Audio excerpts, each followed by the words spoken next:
Quantities बहुत सारी है, बहुत सारी, थोड़ी सी इत्तू सी पढ़ के आए हो तुम, खाली पढ़ना भी बहुत सारा है। तो जैसे लेंथ की यूनिट हो गई मीटर, ब्रेथ की भी मीटर ही होगी, जाहिर सी बात है। तो किसी भी टाइप की लेंथ हो तो मीटर है, मास के लिए किलोग्राम हो गया, अब वॉल्यूम के लिए मीटर क्यूब हो गया, डेंसिटी के लिए केजी पर मीटर क्यूब हो गया। तो इस तरह से भाई बहुत सारी फिजिकल क्वांटिटीज होंगी, सारी फिजिकल क्वांटिटी के लिए अलग अलग यूनिट्स नहीं हो सकती। तो आज पहले तो हम डिस्कस करेंगे सिस्टम ऑफ यूनिट, ठीक है, फिर बात करेंगे फंडामेंटल और ड्राइव्ड यूनिट की। तो ओरली तुम्हें बता देता हूँ फंडामेंटल यूनिट्स क्या होती हैं। फंडामेंटल यूनिट वो होती हैं जो अदर यूनिट पे डिपेंड नहीं करती। अब सारी, जैसे मान लीजिए कि बहुत सारी फिजिकल क्वांटिटीज़ हैं, हर फिजिकल क्वांटिटी के लिए एक नई यूनिट बनाना और उस यूनिट को याद रख पाना पॉसिबल नहीं है। इसलिए तुम समझ लो कि फंडामेंटल यूनिट्स वो होती हैं जिनके टर्म पर अदर फिजिकल क्वांटिटीज़ की यूनिट्स को हम फॉर्म कर सकते हैं। तो सिस्टम ऑफ यूनिट के बारे में बात करें अगर, तो यहाँ पे थोड़ा सा तुम्हें इतिहास बताएंगे। बिफोर 1960, कुछ बुक्स में ये 71 में अनाउंस्ड है, तो वो कॉन्ट्राडिक्शन अगर हो तो क्षमा करिएगा, इसलिए मैंने लिख दिया कि कुछ बुक्स में 1960 से पहले जो सिस्टम ऑफ यूनिट थे वो 3 यूनिट थे। एक तो था CGS सिस्टम ऑफ यूनिट, एक था FPS, FPS को ही हम ब्रिटिश सिस्टम लेते थे, और एक था MKS, ठीक है। तो CGS सिस्टम ऑफ यूनिट जो था उसमें लेंथ सेंटीमीटर में ली जाती थी। अच्छा, सिर्फ 3 फंडामेंटल, 1960 से पहले केवल 3 फंडामेंटल यूनिट्स थी। कौन कौन सी थी फटाफट देख लेते हैं। यूनिट ऑफ लेंथ ये फंडामेंटल मानी जाती थी, यूनिट ऑफ मास फंडामेंटल मानी जाती थी, और यूनिट ऑफ टाइम फंडामेंटल मानी जाती थी। CGS सिस्टम में क्या था, लेंथ की यूनिट सेंटीमीटर, मास की यूनिट ग्राम और टाइम की यूनिट सेकेंड। और MKS सिस्टम में M for metre, K for kilogram, S for second.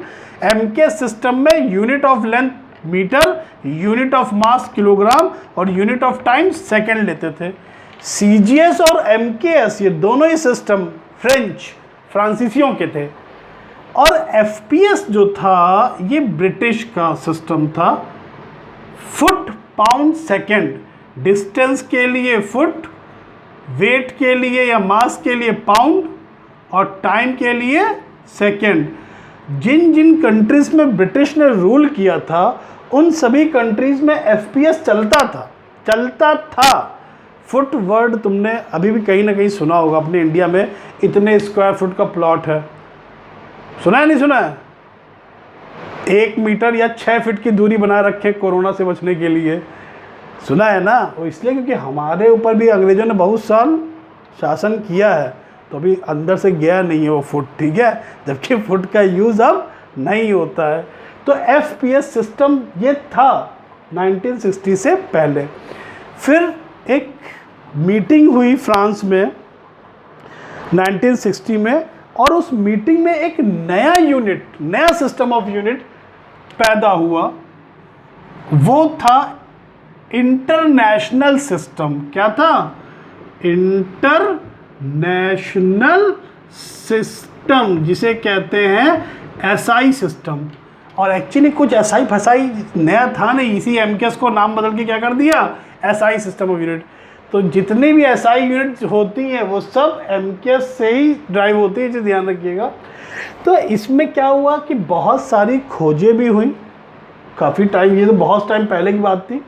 तो उन खोजों के हिसाब से फंडामेंटल यूनिट्स बढ़ गए, फंडामेंटल यूनिट्स हो गए। वैसे तो 9 है, 7 मेंशन करते हैं, और लिए भी बता रहा हूँ, सब लिखवाऊंगा।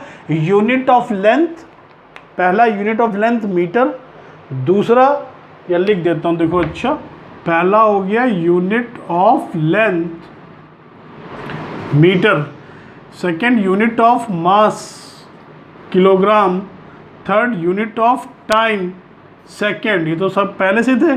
Unit of electric current ampere,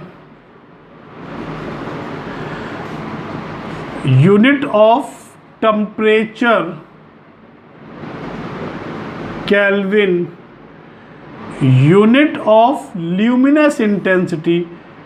sir luminous तो सुना है, सचिन तेंदुलकर उसका ऐड भी करता है, inverter, luminous intensity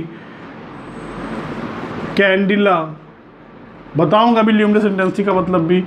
quantity of matter, unit of quantity of matter, chemistry में पढ़ा होगा, quantity of matter that is mole. इसके अलावा सॉलिड एंगल और एंगल ऑफ प्लेन, उनकी दो यूनिट्स स्टेरेडियन और रेडियन, ये भी फंडामेंटल होती हैं। तो ये 7 फंडामेंटल यूनिट्स आई इंटरनेशनल सिस्टम में आफ्टर 1960, ठीक है। तो और उसमें 1960 के बाद इस सिस्टम को हटा दिया गया, तो CGS है और MKS है। MKS ही इंटरनेशनल सिस्टम कहलाता है। बस खाली इसमें ये किया कि साइंटिस्ट के नाम पे उनको सम्मान देने के लिए कई यूनिट्स नॉमिनेट कर दी गई, जैसे फोर्स की यूनिट न्यूटन, एनर्जी की यूनिट जूल, करंट की यूनिट एम्पियर एक्सेट्रा, और कुछ नया नहीं था। तो ये जो डिपार्टमेंट है वो फ्रेंच में है। तो अपने यहाँ इंडिया में भी ये चीज़ ध्यान रखिएगा, जैसे मैंने बताया था कि अगर मैं दुकान खोलूँ और 1 मीटर की जगह 90 सेंटीमीटर का एक स्केल लेकर के कपड़ा मेज़र करूँ, तो ऐसा नहीं मैं बच जाऊँगा, क्योंकि हर शॉप पे जो वेइंग मशीन होती है, जो वेट्स होते हैं, ये साल में एक बार चेक करने के लिए जाते हैं। और अपने यहाँ भी bureau of weight and measurement के ऑफिस होते हैं, हिंदी में ये बाट माप ऐसे कुछ क्या करके कहा जाता है, अब क्योंकि अपने इंडिया में बाट माप नाम से भी फेमस है। तो इसका जो हेड ऑफिस है वो कहाँ पे, फ्रांस में। तो ये जो चूजन स्टैंडर्ड यूनिट की बात कर रहे थे हम, फिर से वापस आएंगे, जो 7 फंडामेंटल यूनिट्स अभी हमने पढ़ी हैं, तो इनको किस बिहाफ पे चूज़ किया गया है उस पर नहीं जाना है। डेफिनेशंस हैं ज़रूर, मैं वो आपको लिखवा दूंगा, लेकिन वो ना डेफिनेशंस पूछी जाती ना आपको बतानी होती, बस खाली आपको पता होना चाहिए कि हाँ फलानी चीज़ जो है उस ऑफिस में रखा है एक ऐसा पत्थर जिसका मास 1 किलोग्राम है। बात समझ आ रही है, संभाल के एक पत्थर रखा है जिसका मास 1 किलोग्राम है, उसको डिफाइन कैसे किया गया उस पर मत जाइएगा, देख लीजिएगा, वो बात अलग है। तो अब अपने इस चैप्टर को मैंने जितना अभी आज तक आपको पढ़ाया है वो लिखवाना शुरू करते हैं। और जो, या फिर मैं सोचा था कि मैं खुद नोट्स बना दूं और नोट्स बना करके आपको व्हाट्सअप कर दूं, ताकि आप लोग सही ढंग के नोट्स जो हैं वो लिखें। वरना यहाँ जो भी बकवास मैं यहाँ पे लिखता हूँ वही सब आप उतार करके मेरे को नोट्स की फॉर्म में दे देते हो। सारे बच्चे ऐसा नहीं करते, खैर अब नाम मैं नहीं लेना चाहता पब्लिकली, एक आध बच्चे हैं जो मेरे टोकने के बाद भी वही चीज़ कर रहे थे। तो एक्सरसाइज 1A जो आपकी है उसमें मेरे पढ़ाने लायक जो चीज़ें थी वो मैंने यहाँ पे बता दी, जो मोटी मोटी वो क्या थी, मेज़रमेंट क्या होता है, मैग्नीट्यूड क्या होता है, फिजिकल क्वांटिटी के मैग्नीट्यूड में न्यूमेरिकल वैल्यू क्या है, यूनिट्स किसे कहते हैं, यूनिट की क्या कैरेक्टरिस्टिक्स होनी चाहिए, 2 टाइप की यूनिट होती हैं, फंडामेंटल, हाँ ये जल्दी से देख लीजिए टाइप ऑफ यूनिट्स में। तो 2 टाइप की यूनिट होती हैं, एक होती है फंडामेंटल यूनिट, जिनके बारे में अभी मैं डिस्कस कर रहा था कि ये वो यूनिट्स होती हैं फंडामेंटल, मतलब मेंटल मत समझ लेना, fundamental units which are independent from any other unit. तो ये 7 फंडामेंटल पीछे अभी आपने देखा, unit of length, unit of mass, unit of time, unit of current, unit of temperature, unit of luminous intensity, unit of quantity of matter. सब सोचे sir जी पगला गए क्या, ऐसा नहीं है बेटा, बिल्कुल भी, टाइम का बहुत शॉर्टेज रहता है। अब इन 7 फंडामेंटल से ही दुनिया की अब सारी फिजिकल क्वांटिटीज़ की यूनिट हम डिराइव कर लेंगे।